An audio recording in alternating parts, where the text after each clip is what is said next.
Alright, let's discuss the arrival of trading companies. So now this topic we're going to discuss arrival of trading companies means अब हमारे India में trading मतलब जो व्यापार या business करने वाली कंपनीज हमारे इंडिया में आ चुकी हैं. Okay. So but first of all हम इसको स्टार्ट करने से पहले आपको थोड़ा सा ओवरव्यू देना चाहते हैं कि एक्चुअली ये कंपनी आई कैसे. बट ऐसा तो था नहीं कि हमारे इंडिया ओपन था, यहाँ पे कोई रूलर नहीं हुआ करता था, कि यहाँ कोई राजा नहीं था उस समय.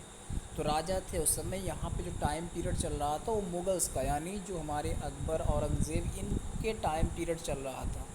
तो उस समय जो औरंगज़ेब यानी जो लास्ट रूलर थे मुग़ल के, उनके बाद जो भी रूलर आ रहे थे बहादुर शाह जफ़र जैसे लास्ट रूलर थे यहाँ के, तो उनसे ये लोग परमिशन ले लेकर अपनी कंपनी को इस्टेब्लिश कर रहे. जैसे कि आप कहीं भी जाते हैं बिज़नेस करने, तो वहाँ के जो रूलर होंगे उनसे परमिशन लेना पड़ेगा. तो स्टार्टिंग में ये लोग क्या थे, जैसे कंपनीज़ वाले आते हैं बहुत रिस्पेक्ट से गिफ्ट्स लेकर आना, उनको देना राजा साहब को, उनको उनको अच्छा से खुश कर देना ताकि वो परमिशन दे दें. तो बहुत अच्छे से लोग उनके लिए अच्छे अच्छे गिफ्ट, अच्छे से सामान राजा साहब के लिए एज आ गिफ्ट लेकर आते थे एंड उनसे परमिशन ले लिया करते थे. बट तो अब ट्रेडिंग कंपनीज़ अपनी फैक्ट्री को लगाना है, तो फैक्ट्री लगाने में तो बहुत सारी कंपनीज़ आई, जैसे कि from the 17th century onward trading companies from Portugal, Holland, England, France and Denmark began to set up their base in India. They established their trading centers at the different part of the India, especially in the coastal areas. Coastal areas मतलब जो कि नदी किनारे जो areas होते हैं उनको coastal areas बोलते हैं. तो these centres was called factories. तो फैक्ट्रीज अपना उन्होंने इस्टेब्लिश करना स्टार्ट कर दिया. अब ये यहाँ पे एक बहुत बड़ा क्वेश्चन आता है, सर ये लोग अपनी फैक्ट्रीज कोस्टल एरिया पे ही क्यों लगाते थे, मतलब नदी के किनारे ही क्यों लगाते थे. इसका बहुत सिंपल सा रीज़न है. अगर आपको सामान ट्रांसपोर्ट करना है अपनी कंट्री में, मतलब समझ लीजिए ये यूरोप है, यहाँ पे आपका इंडिया है, इंडिया ठीक है. अब अगर ये यहाँ पे फैक्ट्रीज अपनी लगा रहे हैं, तो फैक्ट्री से अगर इनको पानी के रास्ते ही भेजना है सामान को, तो आराम से शिप पे यहाँ पे लोड करेंगे, शिप में, जहाज़ में, एंड जहाज़ इनका वापस सामान यहाँ मार्केट इनका है, यहाँ पे जाके सेल कर देगा, नहीं सोल्ड कर देगा. तो इनको आने जाने में, सामान ले जाने में प्रॉब्लम नहीं होती. अगर यहाँ पे मानी यहाँ पे हों, तो इनको पहले लैंड के थ्रू वापस आना पड़े किनारे पे, किनारे आने के पास शिप के पास, ये टाइम कंज्यूमिंग होता था. इसलिए ये हमेशा अपने फैक्ट्रीज़ को इन कोस्टल एरियाज़ पे ही इस्टेब्लिश करते थे. आप टाइम के साथ देखोगे इस कोस्टल एरिया पे इतनी फैक्ट्रीज़ हो गई थी, सब लोग, सारी कंपनीज़ इस कोस्टल एरिया को कंट्रोल करने के लिए लड़ाई करते थे. अभी आपको नेक्स्ट फर्दर टॉपिक में पढ़ेंगे, हम डिस्कस करेंगे इसके बारे में. ओके. सो फैक्ट्रीज अपनी इस्टेब्लिश करना स्टार्ट कर दिया. So not because anything was manufactured there, but because of the official of the companies were called factors. तो फैक्टर्स क्या होते हैं, जो वहाँ कंपनी के ऑफिशियल्स होते हैं उनको फैक्टर्स बोलते हैं. ठीक है, जैसे फैक्ट्री के मालिक होते हैं उनको factors. So this factory consist of merchant and trader who came for trade over time. Some factories were fortified. So ये कंपनी जो हमारे यहाँ जो ट्रेडर आए थे, मर्चेंट आए, तो उनकी फैक्ट्री थी जो बेसिकली इंडिया में ट्रेडिंग यानी बिजनेस करने के लिए आए थे. बट कुछ समय के बाद ये कंपनी जो फैक्ट्रीज हो फोर्टिफाइड हो गई. फोर्टिफाइड मतलब किलाबंदी यानी घेराबंदी के साथ ये बनने लगी, यानी एक तरह से इनका जो कंपनी वालों का एक तरह से ये हेड क्वार्टर बनने लगा. इट मीन्स यहाँ पे इन्होंने अपनी आर्मी को पूरा फैक्ट्री, जैसे मीन ये फैक्ट्री है, ओके, ये फैक्ट्री है, तो फैक्ट्री के चारों तरफ दीवारें खड़ी कर दी, यानी पूरा किला टाइप पर आने लगा. कोई हमला हो तो ये अंदर क्या कर रहे हैं कोई देख ना पाए. अब बना तो रहे कि ये फैक्ट्री है, यहाँ पे सामान बन रहा है, टॉफ़ी बिस्किट बन रहा है, बट ये लोग इसके अंडर अगर अपनी आर्मी तैयार कर रहे हैं, यानी कि जो लड़ाई सेना तैयार कर रहे हैं, तो उसको कोई देख नहीं पाता. तो इसी पीछे एक राजा साहब थे जिनको उन्होंने विद्रोह किया था इस चीज़ को. उनके विद्रोह करने की वजह से उन राजा साहब को ही कंपनी ने हटा दिया, यानी लड़ाई में लड़के उनको हरा दिया. ठीक है. सो अब आते हैं, जो पहले बिजनेसमैन थे, जो पहले व्यापारी थे हमारे इंडिया में आए थे, वो कौन थे, द पोर्टुगीज़ यानी पुर्तगाली लोग थे, जो फर्स्ट थे हमारे इंडिया में एज अ बिजनेसमैन आए थे. तो इन्होंने उनके बारे में थोड़ा देखते हैं, इनकी हिस्ट्री क्या है. सो इन 1498 वास्को डी गामा, ये एक पुर्तगाली था. इनका टाइम क्या था, 1498. वास्को डी गामा डिस्कवर्ड सी रूट टू इंडिया. मतलब सी रूट मतलब समुद्र के रास्ते से इंडिया आने का रास्ता वास्को डी गामा ने 1498 में खोज लिया था. ठीक है. The Portuguese were the first to set up trading company in India. तो पहले कौन था जो कंपनी हमारे इंडिया में इस्टेब्लिश किया, तो वो पुर्तगाली थे, यानी पोर्टुगीज़ ही थे. Got it. So they maintain their monopoly of Indian trade throughout the 16th century. अब मोनोपोली क्या होती है? बेसिकली मोनोपोली वो होती है कि अपना सिर्फ एक इंडिविजुअल का कंट्रोल हो पूरी ट्रेड पे, पूरे बिजनेस पे, वो जो चाहे वो कर सकता है अपने बिजनेस में। ओके, तो इसका मतलब होता है मोनोपोली। सो 16वीं सेंचुरी तक इन्होंने अपना कंट्रोल वास्को डी गामा ने किया था by maintaining the friendly relation with जमोरियन।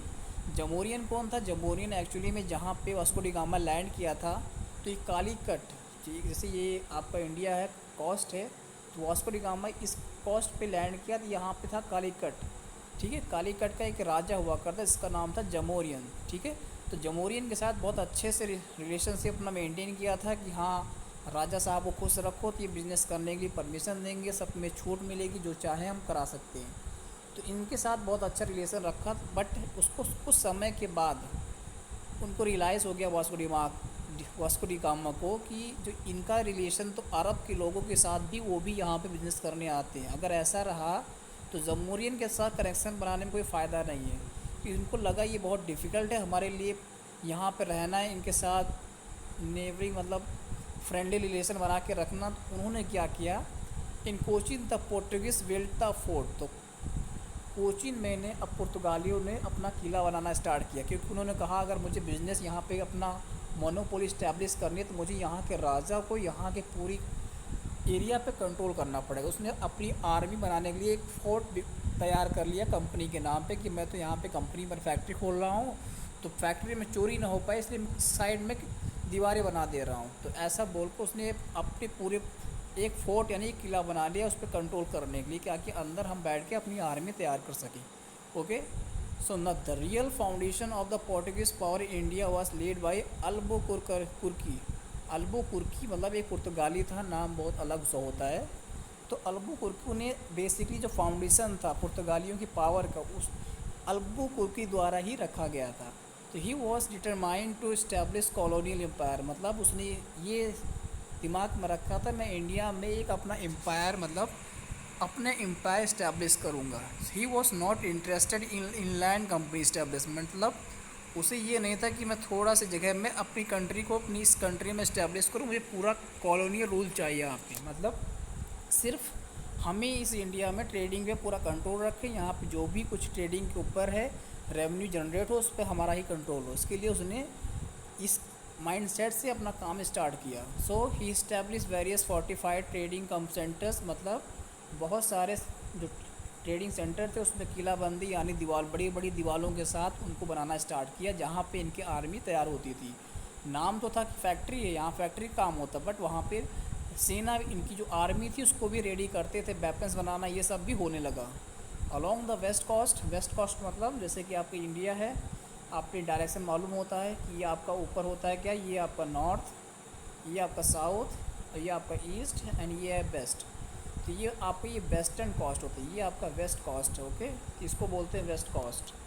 तो वेस्ट कोस्ट में आपका ने क्या किया उन्होंने, सो ही इस्टेब्लिश्ड, तो along the west coast AD 1510 Albuquerque captured Goa, उसने गोवा को कैप्चर कर लिया बाई के जो सुल्तान थे उनको हरा के, सुल्तान बीजापुर के सुल्तान तो उनको हरा के उसको अपने हेडक्वार्टर में चेंज कर दिया। एंड पुर्तगाली ईस्टर्न एम्पायर ही सक्सेसर कंटिन्यूड, बाकी जो इसके बाद अल्बुकुर्की के बाद जो भी पुर्तगाली आते वो भी सेम स्टेप यानी सेम गाइडलाइंस फॉलो करते थे कि सारे एरिया को अपने कंट्रोल में करो, उस राजा को हराओ और उस एरिया में अपना रोल इस्टेब्लिश कर दो ताकि पूरे एरिया में, पूरे वेस्टर्न कोस्ट में हमारा ही कंट्रोल हो। तो इनका मेन मकसद था पहले कि पूरे जो ये कोस्टल एरिया है इसको कंट्रोल करो, यहाँ पर कोई दूसरे कंपनी आके इस्टेब्लिश ना हो पाए, सिर्फ हम ही कंपनी हो जो यहाँ बिज़नेस करेंगे। तो बेसिक इसी मोटिव के साथ जितने पोर्टुगीज़ थे वो अपना काम करने स्टार्ट कर दिए, ये सारे राजाओं को हटाना स्टार्ट किया, उनको हराना स्टार्ट किया ताकि सारे तरफ हमारा कंट्रोल हो जाए, कोई भी बाहरी कंपनी आए तो उसको यहाँ पे जगह ही ना मिले। तो ऐसे माइंडसेट के साथ पुर्तगालियों ने अपना काम स्टार्ट किया। अब इसके बाद आएंगे डच, जैसे हमने याद किया था ना PDBF याद किया था ना, तो अब पुर्तगाली आ गए, पोर्टुगीज़ आ गए, पोर्टुगीज़ बाद डी कौन है, डच। अब डच का एंट्री होती है इस कंपनी इंडिया में, तो डच भी आएंगे, पुर्तगाली तो बैठे हुए हैं, तो अब डच की भी एंट्री हो रही है, तो हम नेक्स्ट वीडियो में उनके बारे में डिस्कस करेंगे। ऑलराइट।